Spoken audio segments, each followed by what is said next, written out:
তিনিচুকীয়া ৰাজ্যিক গ্ৰন্থমেলাত উপস্থিত তিনিচুকীয়া বিধানসভা সমষ্টিৰ জনপ্ৰিয় বিধায়ক সঞ্জয় কিষাণ।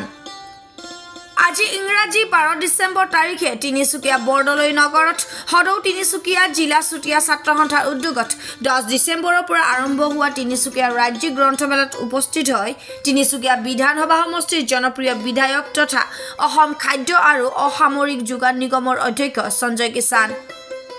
তিনিচুকীয়া ৰাজ্যিক গ্ৰন্থমেলাত উপস্থিত হৈ অনুভৱী সভাৰ পৰা গুণগত ভাষা সাহিত্য চৰ্চা আৰু ইয়াৰ পৰিসৰ নামৰ আলোচনা সত্ৰৰ শুভ উদ্বোধন কৰে। আলোচনা সত্ৰৰ সঞ্চালনা কৰে বিশিষ্ট লেখক ডক্টৰ সত্যকাম বৰঠাকুৰে। আলোচনা সত্ৰৰ অংশগ্ৰহণ কৰে যুৱ লেখক অভিজিত গগৈ, কস্তুৰী চুতীয়া, সিদ্ধাৰ্থ গোস্বামী, হিমাক্ষী বৰুৱা।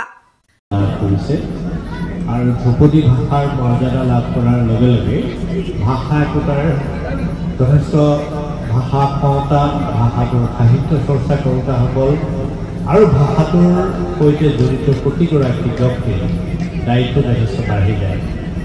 আৰু ইয়াৰ যোগেদি অসমীয়া ভাষাৰ যি ঐতিহ্য, অসমীয়া ভাষাৰ যি প্ৰাণ, সেই প্ৰাণৰ যি শক্তি, সেই শক্তি প্ৰতিষ্ঠা হৈছে যে অসমীয়া ভাষাই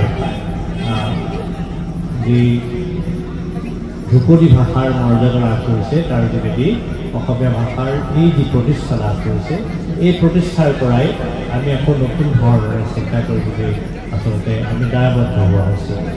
গতিকে অনুভৱী সত্তাৰ পৰা গুণগত ভাষা সাহিত্যৰ চৰ্চা এই বিষয়টো আৰু তাৰ পৰিসৰ, এই গোটেই বিষয়টো এটি গুৰুত্বপূৰ্ণ বিষয়, যথেষ্ট তত্ত্বগধুৰ বিষয়। আচলতে মোৰ বোধেৰে ইমান মুকলি মঞ্চতকৈ কিছু সীমিত মানুহৰ মাজত চিন্তা কৰাৰ এটা বিষয়। ইয়াত অকণমানি ল'ৰা ছোৱালী যথেষ্ট বহি আছে, তেওঁলোকেও বুজি পোৱাকৈ আমি কথা ক'ব লাগিব। আৰু জীৱনত যদি আটাইতকৈ মোৰ কাৰণে কষ্টৰ কথা হ'ল, সেইটো হ'ল সৰু সৰু ল'ৰা ছোৱালীৰ কাৰণে কথা কোৱাটো।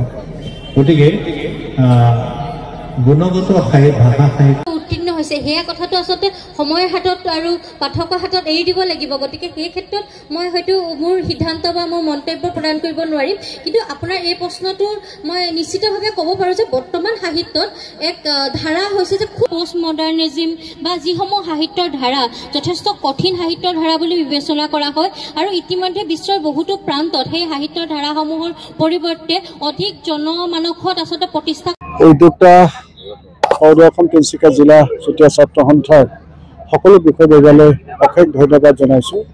এক তথ্যগধুৰ আলোচনা চক্ৰৰ খন্তেক আগতে আমি সমাপ্ত কৰিছোঁ। আজি 3 দিন ধৰি এই গ্ৰন্থমেলাই সকলো ৰাইজৰে মন আকৰ্ষণ কৰিবৰ কাৰণে সক্ষম হৈছে আৰু এটা সুন্দৰ পৰিৱেশ দেখিছোঁ। পঢ়ুৱৈ সমাজৰ বাবে এটা সুন্দৰ পৰিৱেশ। লগতে উদ্যোক্তাসকলে বিভিন্ন কাৰ্যসূচীও লগতে তেওঁলোকে আয়োজন কৰিছে। খন্তেক আগতে কবিতাৰে এক সুন্দৰ পৰিৱেশ, আমাৰ যিসকল কবি আছে তেখেতসকলে ইয়াতে তেওঁলোকে খুব সুন্দৰ এটা পৰিৱেশ গঢ়ি তুলিছিল।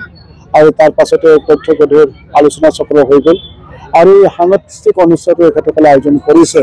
আৰু যোৱা 3 দিন ধৰি পেলাই খুব এটা সুন্দৰ পৰিৱেশ। প্ৰথমবাৰৰ বাবে এই কাৰ্যসূচী অনুষ্ঠিত হৈছে আমাৰ এইখন ফিল্ডত।